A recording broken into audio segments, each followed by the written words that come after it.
Bonjour à tous. Alors, moi je vous parle des 5 arguments pour la gestion des protocoles par les infirmières.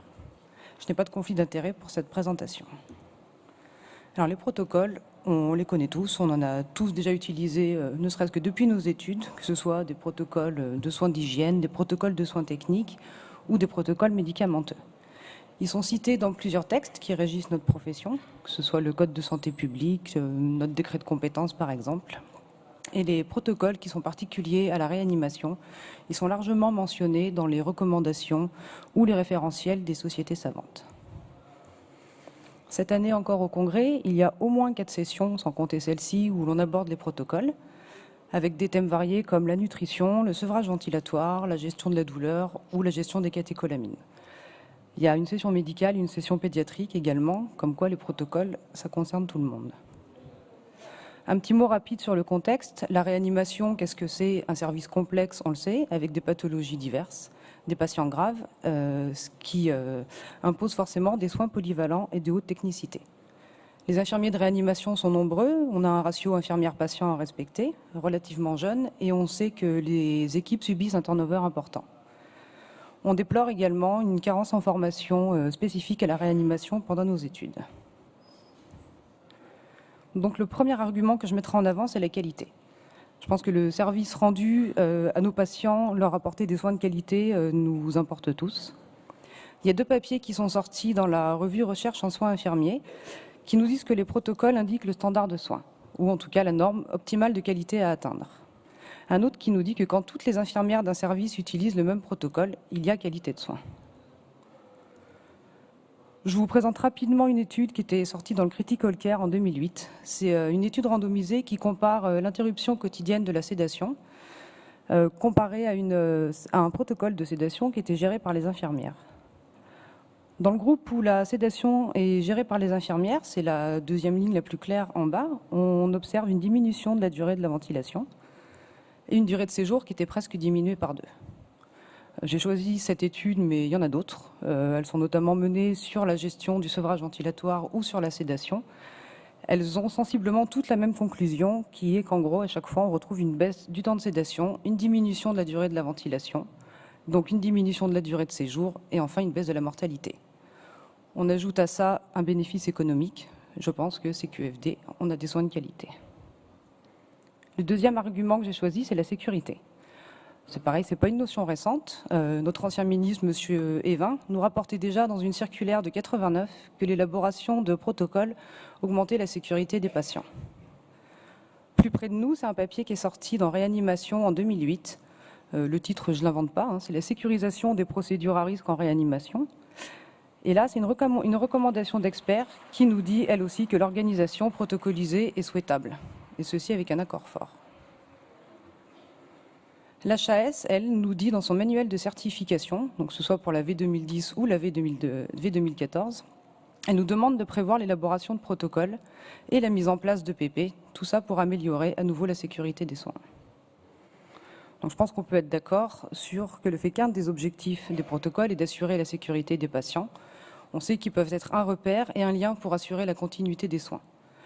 Quand on sait que la majorité des services de réanimation travaillent en poste et avec une alternance souvent encore jour et nuit, c'est un critère assez intéressant pour assurer des soins en toute sécurité.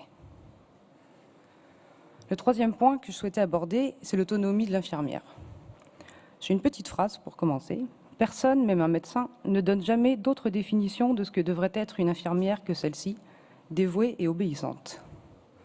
Cette définition conviendrait tout aussi bien à une concierge, elle pourrait même aller à une jument. C'est notre chère Florence Nightingale qui déplorait le fait que l'infirmière ne se cantonne qu'à un simple rôle d'exécutrice. Je pense qu'elle serait ravie de voir que 100 ans après, on reconnaît notre savoir-faire. En tout cas, pour ce qui est des protocoles thérapeutiques qui ont valeur de prescription anticipée, ça a permis notamment aux infirmières d'agir rapidement lorsqu'elles reconnaissent qu'il y a un problème. Les protocoles nous encouragent également au jugement clinique. Et vu que les infirmières ne se cantonnent pas à réagir seulement que quand il y a problème, on sait qu'il y a de plus en plus de protocoles mis en place dans les services de réanimation. Et en général, ces protocoles sont souvent liés au sevrage ventilatoire, la gestion des amines ou la gestion de la sédation. Il y a encore eu de nombreuses présentations à ce congrès à ce sujet, et en général, tout ce qui ressort, c'est quand même un gain d'autonomie des infirmières et une valorisation de leurs compétences.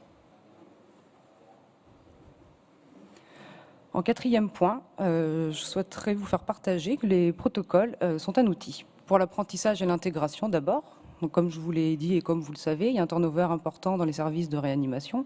On a souvent du nouveau personnel à former, parfois des jeunes diplômés. Ajouter à ça un nouveau matériel ou des nouveaux médicaments assez fréquemment.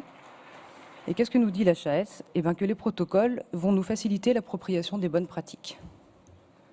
Vu que je pense qu'on s'est tous sentis comme ça à un moment de notre carrière de réanimation, les protocoles nous aident. En tout cas, ils vont nous faciliter l'apprentissage du côté technique. Ce qui est quand même... ce qui va nous faciliter, en fait, pour pouvoir nous recentrer, on va dire, sur une autre compétence de l'infirmière, à savoir la prise en charge globale du patient. Une fois que le côté technique est au moins maîtrisé rapidement, on peut se recentrer sur d'autres compétences qui nous caractérisent. Les protocoles sont aussi un outil pour la recherche et aussi pour l'équipe, dans le sens où ils vont améliorer la communication et la collaboration avec nos médecins. Et enfin, ils vont renforcer l'investissement des infirmières lorsqu'elles participent à l'élaboration des protocoles. En dernier point, je vais vous parler de l'évolution. Donc oui, la profession d'infirmière a évolué et elle continue d'évoluer. Je pense de plus en plus vers la recherche. On sait qu'il y a eu la création des FRIP. On a la notion d'evidence-based nursing qui commence à s'imposer un petit peu chez nous. Je ne sais pas si vous connaissez ce gros mot, mais c'est, on va dire, largement inspiré de la médecine. Et c'est le fait de prodiguer des soins de qualité qui s'appuient sur des données probantes. On a maintenant les infirmières de pratique avancée qui commencent aussi à s'imposer, et peut-être qu'un jour, elles verront le jour en réanimation. Donc notre métier évolue, il est de plus en plus reconnu, et on tend vers une approche scientifique des soins infirmiers. Preuve en est qu'on a eu donc évidemment la création de l'ordre infirmier, une universitarisation des études, la création du FRIP en 2009, notre code de déontologie qui est paru tout récemment. Et enfin, je pense qu'on demande de plus en plus aux infirmières de participer aux EPP, aux RMM ou autres CREX. Pour que tout ça fonctionne, il y a des règles à respecter. Il faut que les protocoles soient établis de manière conjointe avec l'équipe médicale et paramédicale. Ils doivent être bien sûr validés, datés et signés. Ils doivent être connus et compris. Et là, j'insisterai sur ce point. Les infirmières doivent savoir s'il y a des protocoles qui sont utilisés dans leur service et surtout, elles doivent les avoir compris. Elles doivent être formées. Ils sont bien sûr accessibles et ils doivent être évalués et réajustés. Pour conclure, je mettrai juste un bémol sur l'utilisation des protocoles. Ils ne déchargent pas l'infirmière de ses responsabilités. Ils ne doivent surtout pas nous enfermer dans une routine. Voilà. Je vous remercie pour votre attention.